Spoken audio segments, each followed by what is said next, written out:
मुलांना आपण अशा प्रकारे वाहतुकी या पाठाच्या द्वारे आपण पाहिलं आहे की कशा प्रकारे वाहतूक आहे, वाहतुकीचे नियम काय, वाहतुकीमुळे कसे प्रदूषण होतात ते आपण कशा प्रकारे रोखले, पण याचं सविस्तर स्पष्टीकरण आपण या पाठामध्ये पाहिलं आहे. आता आपण पाहणार आहोत काही सरावामार्फत, खेळामार्फत, परीक्षेद्वारे आणि प्रश्नोत्तरामार्फत या प्रश्नांची उत्तरे कशी विचारली गेली हे देखील आपण पाहणार आहोत.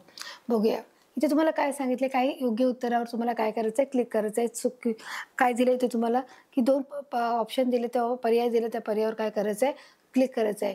पहिला आहे, पायी जात असताना जास्त वेळ लागतो व साहित्य वाहून नेण्यासाठी डॅश डॅश करावे लागते. जर पायी चालत असताना काय करतो, जास्त पण वेळ लागतोय आणि साहित्य जर वाहून न्यायचं असेल तर आपल्याला काय करावं लागतंय, तर तुम्हाला कष्ट लागतायत का श्रम लागतोय, तर साहजिकच आहे आपलं उत्तर काय आहे मुलांनो, श्रम लागत आहे. मग आपलं उत्तर बरोबर आहे. आपला दुसरा प्रश्न आहे, आजच्या गतिमान युगात प्रवास व साहित्याची ने-आण करण्यासाठी आपल्याला डॅश डॅशवर अवलंबून राहावं लागतं.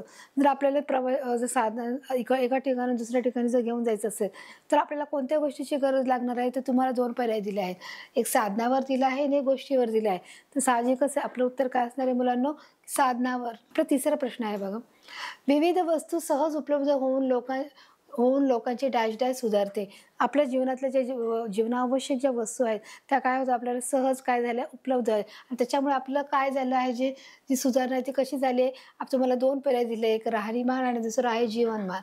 तर तुमचं काय उचललं आहे की तुमचं राहणीमान काय झालं आहे, जीवनमान उचललेलं आहे. जीवनमान हे सुधारलेलं आहे, बरोबर. जे विविध वस्तू तुम्हाला सहज उपलब्ध झाले त्याच्यामुळे तुमचं जीवनमानामध्ये काय आहे, फरक झालेला आहे आणि जीवनमान हे सुधारलेलं आहे. तुमचा चौथा प्रश्न आहे बघा, पर्यटन, आरोग्य, शिक्षण इत्यादी सुविधा डॅश डॅश झाल्या आहेत. तुम्हाला दोन पर्याय आहेत, एक गतिमान आहे, एक वेगवान आहे.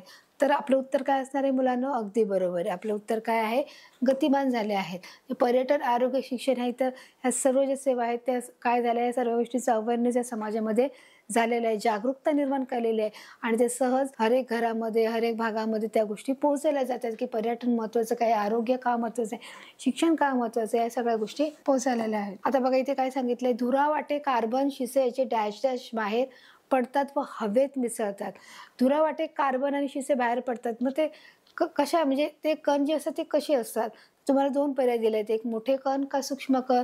तर आपलं उत्तर काय असणार आहे मुलांनो, की जे धुरावाटे जे बाहेर निघतात, जे कार्बन आणि शिसे याचे काय असतात, सूक्ष्म कण असतात. ते आपल्या डोळ्यांना दिसत नाही. तर आपलं बरोबर योग्य उत्तर काय असणार आहे मुलांनो, सूक्ष्म कण.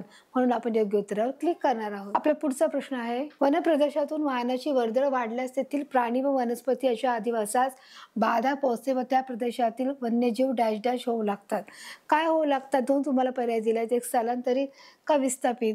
की जिथे त्या लोकांची वाहनाची वर्दळ जर होत आहे, जर लोक आणि ते वनस्पती तिथे राहण्यास त्यांना बाधा होत आहे, या प्रदेशातील वन्यजीव काय होतात, मग ते काय होतात, आपोआप एका ठिकाणी दुसऱ्या ठिकाणी जातात. त्याला काय बोलणार मुलांना, स्थलांतरित बोलणार. म्हणून आपलं योग्य उत्तर असणार आहे स्थलांतरित. म्हणून आपण क्लिक करणार आहोत. बघा आपला दुसरा प्रश्न आहे, कमी प्रदूषण करणाऱ्या डॅश डॅशचा वापर करणे. जे प्रदूषण कमी करतात अशा गोष्टीचा वापर केला पाहिजे. मग कोणत्या गोष्टीचा वापर केला पाहिजे, साधनांचा वापर केला पाहिजे का इंधनांचा वापर केला पाहिजे. तर बरोबर, तुमचं उत्तर अगदी बरोबर आहे. कोणत्या गोष्टीचा वापर केला पाहिजे, अशा कमी इंधनाचा, जे प्रदूषण करते त्या कमी इंधनाचा काय केला पाहिजे, वापर केला पाहिजे. आपला पुढचा प्रश्न आहे, वाहनांसाठी CNG किंवा डॅश डॅश साठी सारखी इंधने वापरली पाहिजे. म्हणजे आपण जसं आपण ज्या वाहनासाठी, जे खाजगी वाहन आहे त्याच्यामध्ये जर आपलं इंधन टाकायचं ठरलं तर आपण पेट्रोल टाकतो, डिझेल टाकतो.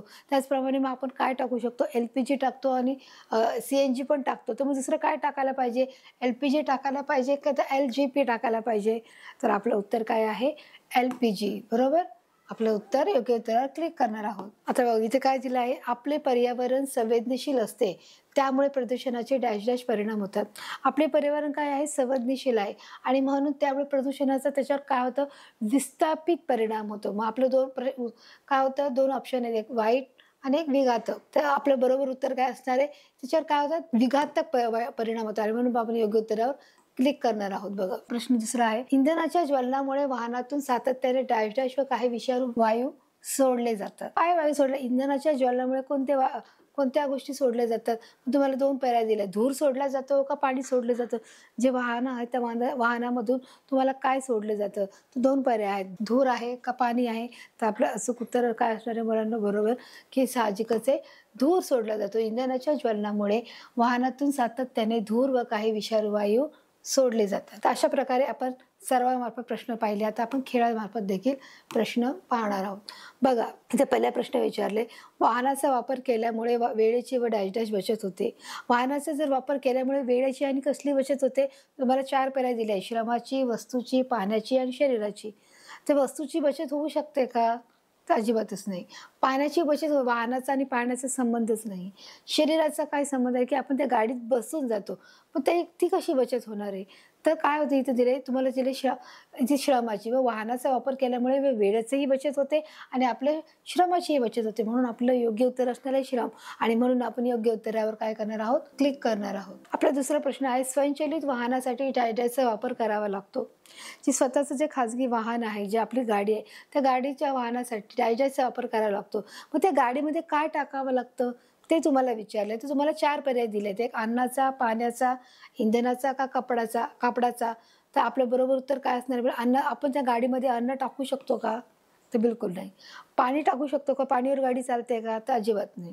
बरोबर आहे. त्याच्यामध्ये कापड टाकलं जातं का? तर नाही. म्हणजे आपले तिन्ही पर्याय कसे आहेत? चुकीचे आहेत. आपलं योग्य उत्तर काय असणार आहे की स्वयंचलित वाहनासाठी इंधनाचा वापर करावा लागतो आणि म्हणून आपण योग्य उत्तरावर काय करणार आहोत? क्लिक करणार आहोत. काय आहे की इंधनाचा वापर करावा लागतो. आजच्या गतिमान युगात प्रवास व साहित्याचे ने-आण करण्यासाठी आपल्याला विविध डॅश डॅश साधनावर अवलंबून राहावे लागते. जर आपल्याला गतिमान जे प्रवास आहे, जर साहित्याची जर ने-आण करायची आहे, एखाद्या गोष्टीची जर आयात निर्यात करायची तर आपल्याला कोणत्या गोष्टीवर अवलंबून राहावं लागेल? तुम्हाला 4 पर्याय दिले आहेत मुलांनो. एक माणसाच्या, वाहतुकीच्या, कृत्रिम का नैसर्गिक. म्हणजे माणसावर आपण अवलंबून राहू शकतो का? की बाबा त्याने नेलं आलं तरच होणार आहे. तर अशाने फार वेळ लागणार आहे आणि वेळेची आपली काय होणार आहे? वेळ वाया जाणार आहे. त्याच्यामुळे माणूस असू शकत नाही. कृत्रिम म्हणजे जे पारंपरिक चाललं आहे, जे नैसर्गिक आहेत. मग नैसर्गिकदृष्ट्या आपण कोणत्या गोष्टीची वाहन करतो? अजिबातच नाही. त्यामुळे हे उत्तर चुकलं आहे. नैसर्गिक म्हणजे नैसर्गिक जे साधन संपत्ती आहे त्याचा. त्याच्यामुळे तिन्ही उत्तरं चुकीची आहेत. आपलं योग्य उत्तर आहे वाहतुकीच्या साधनावर अवलंबून राहावं लागते आणि म्हणून आपण योग्य उत्तरावर काय करणार आहोत? क्लिक करणार आहोत. जे वाहतुकीची जी बरेच साधनं आहे, जे रिक्षा, टॅक्सी, ट्रक, टेम्पो, रेल्वे, जे इंजिन आहे, त्या सर्व गोष्टीवर आपल्याला अवलंबून राहावं लागतं. आता आपल्या परीक्षेद्वारे आपण काही प्रश्नांची उत्तरं पाहणार आहोत. स्वयंचलित वाहनासाठी डॅशचा वापर करावा लागतो. आता तुम्हाला 4 पर्याय दिले आहेत. एक अन्नाचा आहे, इंधनाचा आहे, पाण्याचा आणि कपड्याचा आहे. जर स्वयंचलित जे वाहन आहे, त्या वाहनात मग कशाचा वापर करावा लागतो की किंवा त्या वाहनामध्ये काय टाकणं गरजेचं आहे? तुम्हाला 4 पर्याय दिले आहेत. अन्नाचा, इंधनाचा, पाण्याचा का कापडाचा. तुम्हाला आपल्या प्रश्नाचं उत्तर काय असणार आहे की स्वयंचलित वाहनासाठी आपल्याला इंधनाचा वापर करावा लागणार आहे. अगदी बरोबर तुमचं उत्तर आहे आणि आपण योग्य उत्तरावर काय करणार आहोत? क्लिक करणार आहोत. आपण पुढे जाऊया. वाहनाचा वापर केल्यामुळे वेळेची व डॅश डॅश बचत होते. वाहनाचा वापर केल्यामुळे काय गोष्ट घडते? श्रमाची बचत होते, पाण्याची होते, वस्तूची होते का शरीराची? अगदी बरोबर. आपलं बरोबर उत्तर काय असणार आहे की वाहनाचा वापर केल्यामुळे श्रमाची बचत होते आणि म्हणून आपण काय करणार आहोत? योग्य उत्तरावर काय करणार? क्लिक करणार आहोत. आपला पुढचा प्रश्न आहे बघा काय? आजच्या गतिमान युगात प्रवास व साहित्याची ने-आण करण्यासाठी आपल्याला विविध डॅश डॅश साधनावर अवलंबून राहावं लागते. कोणत्या साधनावर अवलंबून राहावं लागते? की जे तुम्हाला 4 पर्याय आहेत. एक आहे नैसर्गिक, वाहतुकीच्या, कृत्रिम किंवा माणसाच्या. तर आपलं योग्य उत्तर काय असणार आहे की वाहतुकीच्या साधन सामग्रीवर आपल्याला काय करावं लागत आहे? अवलंबून राहावं लागत आहे. बरोबर आहे. आपले बघा एकूण प्रश्न 3 सोडवले. प्रश्न 3 बरोबर उत्तर 3, चुकलेलं उत्तर 0. आता आपण पाहणार प्रश्नोत्तराद्वारे मुलांनो की प्रश्नोत्तराद्वारे ज्याच्यामध्ये काही लघुत्तरी आहेत, काही दीर्घोत्तरी प्रश्न आहेत, ते कशा प्रकारे प्रश्न विचारले वाहतुकीच्या संदर्भामध्ये किंवा त्या पाठात आलेले जे काही मुद्दे आहेत त्याच्या संदर्भात जे प्रश्न विचारले ते देखील आपण प्रश्नाचा आपण अभ्यास करणार आहोत. वाहतुकीसाठी वाहनाचा वापर केल्यास कोणता फायदा होतो? मला सांगा मुलं. आता पण आपण पाठामध्ये शिकलो की वाहतूक करण्यामुळे कोणता फायदा होतो? आपल्या वेळेची आणि श्रमेची काय होते? बचत होते की नाही? आणि म्हणून वाहतुकीमुळे आपला फायदा होतो. वाहतुकीसाठी वाहनाचा वापर केल्यास वेळेची व श्रमाची काय होते मुलांना? बचत होते. म्हणजे आपल्याला वेळही कमी लागतो आणि आपल्याला श्रमही लागत नाही. बरोबर. एखाद्या ठिकाणी दुसऱ्या ठिकाणी जायचं असेल तर आपण त्याच्यात गाडीत व्यवस्थित बसून जाऊ शकतो आणि काय होतं आपल्याबरोबर जे आपलं सामान आहे ते देखील आपल्याला स्वतःला घ्यावं लागत नाही. म्हणजे आपल्याला श्रम पडत नाहीत. ते देखील आरामामध्ये जातं आणि अशा प्रकारे वाहतुकीसाठी वाहनाचा वापर केल्यामुळे श्रमाची आणि वेळेची आणि श्रमाची काय होते? बचत होते. स्वयंचलित वाहनासाठी कशाचा वापर करतात? जे स्वयंचलित वाहन आहे, जे स्वतःची जी गाडी आहे त्याच्या कशाचा वापर करायला म्हणजे कशामध्ये गाडी चालते? स्वयंचलित वाहनासाठी इंधनाचा काय करावा लागतो मुलांना? वापर करावा लागतो. जर इंधनच नसेल तर काय करत गाडी चालू शकते का?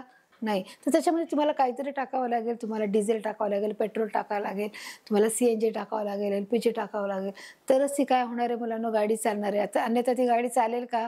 ती एका जागाने बसून राहील. त्यामुळे ती गाडीच चालू शकत नाही. मग ती गाडी जर म्हणजे कोणत्याही प्रकारची वाहतूक असो, त्या प्रत्येक प्रकारची जी वाहतुकीचे जे प्रकार आपण आता पाहिले, त्या सर्व प्रकारच्या वाहतुकीमध्ये तुम्हाला इंधनाचा वापर हा करणं मुलांनो फार गरजेचं आहे. ते तर तुम्ही वापर केला तरच गाडी काय करू शकते, चालू शकते. आपला तिसरा प्रश्न आहे बघा, वाहतुकीच्या साधनामुळे कोणते प्रदूषण होते? जे वाहतुकीचे साधन जे आपण जे रस्त्यावर बघतो मुलं, जी साधने वाहतुकीच्या साधनामुळे हवेचे आणि आवाजाचे प्रदूषण होते. काय होतं?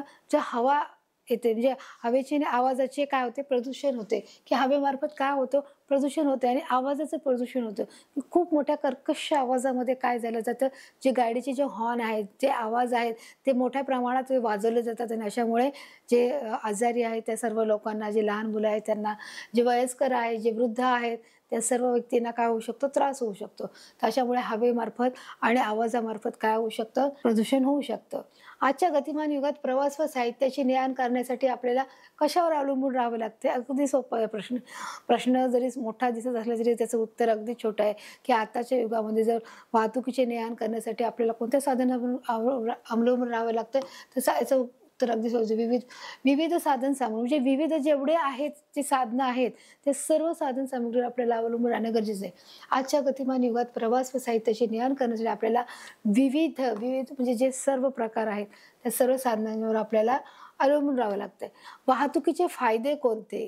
की जर आपण वाहतूक करतोय, तर आपले काय फायदे आहेत? तर तुम्हाला सांगितलं की जर वाहतुकीचे फायदे म्हणजे सगळ्यात पहिले आपली श्रमाची आणि वेळेची काय होत आहे? बचत होत आहे.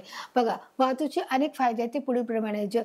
काय होत आहे? की कामे एकदम अगदी जलद गतीने काय होत आहेत? ती कमी म्हणजे होत आहेत, की ते फास्ट होत आहेत, की त्यासाठी वेळ लागत नाहीये. वेळ व श्रमाची बचत जसं मी सांगितलं, तसे व्यापार वाढीस काय मिळते? चालना मिळते. जर आपण एका ठिकाणी दुसऱ्या ठिकाणी जर आपण आपलं प्रोडक्ट घेऊन जात आहे, तर त्याच्यामुळे काय होतं? व्यापार देखील आपला समृद्ध होत आहे.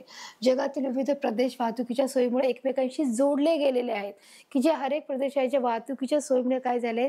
ते एकमेकांशी जोडले गेले आहेत. त्याच्यामुळे व्यापाऱ्याला देखील काय मिळत आहे? चालना मिळत आहे.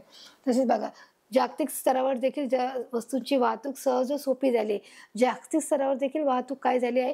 सोपी झाली. त्यामुळे विविध वस्तू सहज उपलब्ध झाल्या आहेत आणि जागतिक स्तरावर ते काय झाले? वाहतूक सहज आणि सोपी झाल्यामुळे काय झाले? त्या वस्तू मिळणं सहज सोप्या झाल्या आहेत आणि त्यामुळे लोकांच्या जीवनातील जे राहणीमान आहे ते काय सुधारले गेले आहेत. मग त्यामुळे पर्यटन, आरोग्य, शिक्षण इत्यादी सुविधा ह्या गतिमान झालेल्या आहेत आणि अशामुळे त्याच्यामुळे वाहतुकीचे फायद्याचे आपल्याला काय दिसत आहे? परिणाम झालेले आहेत. इंधनाच्या ज्वलनामुळे वाहनातून सतत धूर व काही विषारू वायू सोडले जातात. त्यामध्ये प्रामुख्याने कोणते वायू असतात? इंधनाच्या ज्वलनातून काही वायू सोडले जातात. त्याच्यामध्ये प्रामुख्याने जे वायू असतं ते शिसं असतं. त्यामध्ये प्रामुख्याने कार्बन मोनॉक्साईड असतो, कार्बन नायट्रोजन असतो, नायट्रोजन डायऑक्साईड असतो व सल्फर डायऑक्साईड हे ते वायू असतात. इंधनाच्या ज्वलनामुळे हे सर्व 3 प्रकारचे जे वायू असतात त्याच्यामध्ये काय सांगितले? प्रामुख्याने कार्बन मोनॉक्साईड असतो, नायट्रोजन डायऑक्साईड असतो आणि सल्फर डायऑक्साईड असतो. हे वायू काय केले जातात? त्याच्यामध्ये असतात. धुरावाटे काय बाहेर पडते? धुरावाटे काय बाहेर पडते मुलांनो? धुरावाटे कार्बन आणि शिसे बाहेर पडते. काय मुलांनो? की धुरावाटे कार्बन शिसे सूक्ष्म कण हे बाहेर पडतात आणि मग ते कुठे मिळतात? हवेमध्ये मिसळतात. जे वाहनाच्या त्या धुरातून बाहेर पडतात आणि ते सूक्ष्म असतात आणि ते हवेमध्ये सहज मिक्स होतात आणि मग त्याच्या नाकाद्वारे आपले काय होते? आपल्या शरीरामध्ये जाण्याचा प्रयत्न होतो. हवेचे प्रदूषण म्हणजे काय? बघा, इथे त्यांनी मी काय सांगितलं? हवेचे प्रदूषण म्हणजे इंधनाच्या ज्वलनामुळे वाहनातून सातत्याने धूर व काही विषारू वायू सोडले जातात. जे हवेचे प्रदूषण जे इंधनाच्या ज्वलनामुळे जे आपलं जे वाहन आहे, जे स्वयंचलित वाहन आहे किंवा जे खाजगी वाहन आहे, त्या वाहनातून जो धूर सोडला जातो त्याच्यातून काय झालं? काही विषारू वायू सोडले जातात. तर त्यामध्ये प्रामुख्याने कार्बन डायऑक्साईड असतं, नायट्रोजन डायऑक्साईड असतं, सल्फर डायऑक्साईड असतो. मग अशा प्रकारचे वायूच्या धुराचे जे सूक्ष्म आणि त्याबरोबर काय असतात? कार्बन आणि शिसं याचे देखील सूक्ष्म कण असे बाहेर पडले जातात आणि ते पडून हवेत मिसळतात व त्या घटकाचा अतिरेक झाल्यास हवेचे प्रदूषण होते. अतिरेक झाल्या परिसरातील हवेची जी गुणवत्ता असते ती काय होते? कमी होते. हवेचा दर्जा कमी होतो. जसं सकाळी उठल्यावर हवेचा गुणवत्तेचा दर्जा असतो तो उच्च प्रतीचा असतो, उच्च दर्जाचा असतो. पण जसं सकाळ संपून जेव्हा दुपारकडे जाते, वाहनांची वर्दळ जेव्हा जसे वाढत राहते, हवेची गुणवत्ता ही कमी होत राहते आणि त्याच्यामुळे हवेचे प्रदूषण हे काय होत असतं? या सर्व गोष्टीमुळे होते. म्हणजे जसं बोललं जातं कार्बन मोनॉक्साईड आहे, कार्बन मोनॉक्साईड आहे, नायट्रोजन डायऑक्साईड आहे, सल्फर डायऑक्साईड आहे, हवेतील कार्बन आहे, शिसे आहे. हे जे सूक्ष्म कण आहे जे हवेत मिसळले जातात आणि हवेत मिसळल्यामुळे त्याचा अतिरेक होतो आणि त्या परिसरातील हवेची गुणवत्ता आपोआप कमी होते. यालाच हवेचे प्रदूषण असे म्हणतात. हवेच्या प्रदूषणामुळे प्राणी व वनस्पतीवर कोणकोणते परिणाम होतात? हवेच्या प्रदूषणामुळे तर आपण हे पाहिलं होतं की जर मनुष्यावर परिणाम होत असेल तर जे माणसाला श्वास नलिकेमध्ये जो त्रास होतो, डोळ्यांचा त्रास होतो, फुफ्फुसांचा त्रास होतो, आपण ते पाहिलं. तर वनस्पतीमध्ये पाहिलं की जे पाने करपतात, ती जळतात, जे खोड आहे, जे कोंब आहे ते देखील सुकून जातं, करपून जातं. बरोबर आहे. जे प्राणी आहेत त्यांची जर सतत जर वाहनाची ये जा केली, त्या माणसाची ये जा केली तर त्या प्राण्यांना तिथे राहणं मुश्किल होतं. ते अबाधित राहू शकत नाही. त्यामुळे ते पशु पक्षी जे प्राणी आहेत ते देखील काय केले जातात, मुलांना स्थलांतरित केले जातात. तर अशा प्रकारे आपण सगळ्या गोष्टी त्याच्यामध्ये पाहिलेल्या आहेत. बघा, आपण परत बघू एकदा. श्वसन नलिका, डोळे, फुफ्फुसाचे विकार होतात. उदाहरणार्थ डोळे जळजळणे. मी बघा अशी सांगितलं, आताच बोलले तुम्हाला की जसं श्वसन नलिका म्हणजे जे आपण श्वसन जे नाकाद्वारे जे धूर घेतो तो श्वसन नलिकेमध्ये जातो, त्याच्यामुळे देखील आपल्याला त्रास होतो. मग डोळे आहेत, फुफ्फुसाचे आजार आहे, विकार आहे, विकार म्हणजे आजार आहेत. मग त्याच्यामध्ये काय ते प्रामुख्याने डोळे जळजळणे, डोळ्यातून पाणी येणे, डोळे लालसर होणे, ह्या डोळ्यातून अंधुक दिसणे, हे सर्वांचा काय होतं, डोळ्याशी संदर्भात आजार होतात. बरोबर. जसं मी सांगितलं, झाडाची पाने करपतात, ती गळतात, तसेच अंकुर कोंब अंकुर जातात, झाडाची वाढ आणि विकास खुंटते. बरोबर. तिसरं आहे वनप्रदेशातून वाहनाची वर्दळ झाल्यास तेथील प्राणी व वनस्पती याच्या आवासास बाधा पोचते. या प्रदेशातील वन्यजीव स्थलांतरित होतात. जसं आपण एकसारखी तिथे आजा केली तर तिथे काय होतात, ते लोक तिथे एका ठिकाणी स्थिर राहू शकत नाही. त्यामुळे ते स्थलांतर होण्याच्या प्रयत्नात असतात. वाहनाच्या सततच्या आवाजाने मोठ्या प्रमाणात गोंगाट होतो, त्यामुळे अस्वस्थता येते, चिडचिडपणा येतो, डोके दुखते, लक्ष न लागणे, मनोविकार होतात, तिथे परिणामही होत असतात. वाहनाच्या सततच्या आवाजामुळे वाहतुकीची कोंडी झाल्यास त्या परिसरातील हवेची गुणवत्ता काय होते, आपोआपच ही कमी होत असते. अशा प्रकारे काय होते, सर्व गोष्टीचा परिणाम होतो. आपण पाहणार आपल्या परिसरातील वाहतुकीवरील ताण कमी करण्यासाठी 4 उपाय लिहा. की आपल्या परिसराचा ताण कमी करायचा असेल, जो आवाज आहे, जो गोंगाट आहे, जो आवाज येतो, जो हवेचा धूर आहे, जो आवाज येतो गोंगाटातर्फे, जो वाहनामार्फत, मग तो जर आपल्याला कमी करायचा, परिसरातील वाहतुकीची जर ताणतणाव कमी करायचा, तर आपल्याला काय उपाय करता येतील, 4 उपाय तुम्ही सांगायचे आहे. तर आपला सगळ्यात पहिला उपाय काय असणार आहे की शक्य असेल तेवढं अंतर आपण पायी चालत गेलं पाहिजे. जर जवळचं ठिकाण असेल तर आपल्याला पायी जाणं गरजेचं आहे. आणि ते जर आपण जर आपल्याला जर थोडं दूरवर जायचं असेल तर आपण सायकलचा देखील वापर करू शकतो. बरोबर आहे. दोन झालं. तिसरं उदाहरण आहे म्हणजे आपण शक्यतो जर गरज असेल तरच आपण इंधनांचा काय केला पाहिजे, वापर केला पाहिजे, अन्यथा इंधनाचा वापर करणे गरजेचा नाहीये. आणि चौथं म्हणजे असं आहे की जर आपण जेव्हा दुराच्या ठिकाणी जात असतो, वाहतुकीच्या ठिकाणून जात असतो, तर शक्य झाल्यास आपण तोंडावर रुमाल बांधणे किंवा तो रुमाल ठेवणे हे देखील आपण करू शकतो.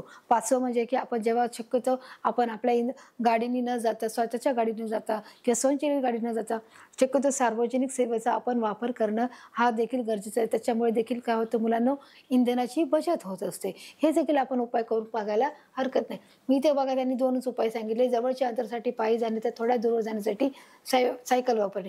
अशा सवयी आपण लावून घेतल्या पाहिजेत. त्याच्याबरोबर जसं मी त्या सगळ्या गोष्टी सांगितल्या की आपण तोंडावर रुमाल ठेवला पाहिजे, रुमालाने आपलं तोंड झाकलं पाहिजे.